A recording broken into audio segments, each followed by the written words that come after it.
சுமார் 2000 ஆண்டுகள் பழமை வாய்ந்த தச்சூர் ஸ்ரீ அமிர்த கண்டேஸ்வரர் திருக்கோயிலில் நடைபெற்ற இந்த ஆண்டின் முதல் பிரதோஷ வழிபாடு ஆயிரக்கணக்கான பக்தர்கள் நமச்சிவாயா நமச்சிவாயா என்ற கோஷங்களுடன் சாமி தரிசனம் செய்தனர். கள்ளக்குறிச்சி அருகே தச்சூர் கிராமத்தில் அமைந்துள்ள சுமார் 2000 ஆண்டுகள் பழமை வாய்ந்த அமிர்த கடேஸ்வரர் திருக்கோயிலில் வீற்றிருக்கும் நந்தி பகவானுக்கு 2026 ஆண்டு முதல் பிரதோஷத்தை முன்னிட்டு சிறப்பு அபிஷேகம் நடைபெற்றது.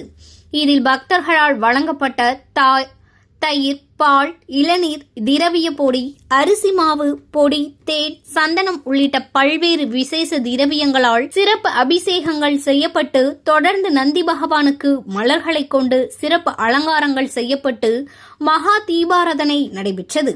மிகவும் பழமை வாய்ந்த இந்த திருக்கோயிலில் நடைபெற்ற பிரதோஷ வழிபாட்டில் கள்ளக்குறிச்சி மாவட்டத்தின் பல்வேறு பகுதிகளில் இருந்தும் ஆயிரக்கணக்கான பக்தர்கள் கலந்து கொண்டு ஓம் நமச்சிவாயா ஓம் நமச்சிவாயா என்ற கோஷங்களை எழுப்பி சாமி தரிசனம் செய்தனர். தொடர்ந்து பக்தர்களுக்கு பிரசாதமும் வழங்கப்பட்டது.